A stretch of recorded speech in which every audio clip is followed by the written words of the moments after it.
Yeah, we are here basically to protest against the atrocities of the Indian state against innocent people in the state of Kashmir, Jammu and Kashmir. Over the past 30 days, basically there's a lot of atrocities on the people of Kashmir. So we basically, and the media does not really portray that, does not show the actual on-ground situation. So we are here to protest against that.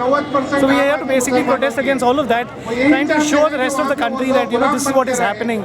We want people to join us in support of this movement, that basically we criticize or castigate the whole use of force of the Indian administration in the state of Jammu and Kashmir.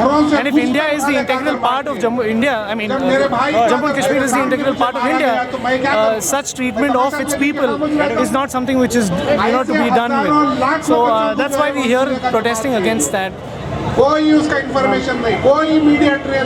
common sentiment that can be heard among a lot of Indians here is that while human rights violations have to be condemned, right? So the demand for self-determination cannot be accepted, and any measures can be taken to repress that.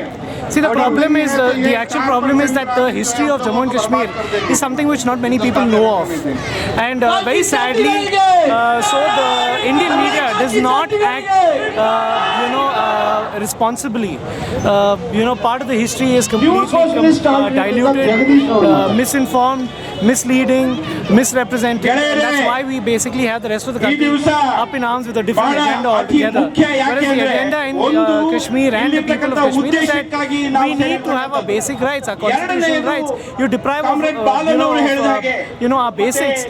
What do we have to do with? That's why you have people coming on the street. I mean, if you understand the sentiment, why a 4-year-old, 10-year-old on the street in Kashmir? If you look at a 10-year-old here, probably he's sitting in a classroom in a good school, and he's continuing education. Why in Kashmir you have people on the streets? It's basically because the hostility is meted out to them by the Indian administration. So self-determination is one thing that is high on our list of priorities and non-negotiables. Do you have family there? Yeah, I have my family there, but I have all my life grown up here. See, I mean, if you ask somebody like myself, whether Kashmir needs to be given freedom or not, or what is it, that people in Kashmir want, I would say is that give them their basics, at least negotiate with them and what basically that they need, what are the issues that they face with. Per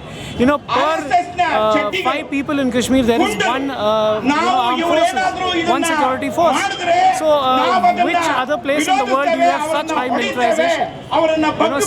7 lakh armed forces are there in Kashmir, and for a population of 75 lakh people. So you can imagine the kind of atrocities, the kind of human rights violation. Obviously, when you give somebody a gun and you tell them that you have impunity, you basically protected by something called AFSPA. I'm sure he's going to be like a wild bull on rampage. ದೌರ್ಜನ್ಯ ಅನ್ಯಾಯ ಇವತ್ತಿನದಲ್ಲ. Have you been able to communicate with your friends, family there?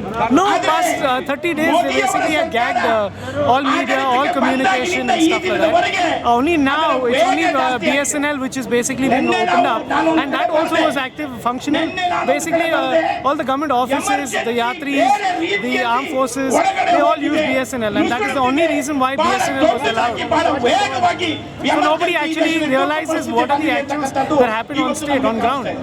ಮೂರನೇದು ಇನ್ಕುಲಾಬ್ ಜಿಂದಾಬಾದ್ ಜಿಂದಾಬಾದ್ ಜಿಂದಾಬಾದ್ ಕಾಶ್ಮೀರಿಗಳನ್ನ ಹೊಡಿಬೇಡ ಹೊಡಿಬೇಡ ಹೊಡಿಬೇಡ ಸುಡಬೇಡ ಸುಡಬೇಡ ಸುಡಬೇಡ ಸುಡಬೇಡ ಕಾಶ್ಮೀರಲ್ಲಿ ಸುಡಬೇಡ ಕಾಶ್ಮೀರನ್ನು ಸುಡಬೇಡ ಸುಡಬೇಡ ಸುಡಬೇಡ ಕಾಶ್ಮೀರನ್ನು ಸುಡಬೇಡ ಇನ್ಕುಲಾಬ್ ಜಿಂದಾಬಾದ್ ಜಿಂದಾಬಾದ್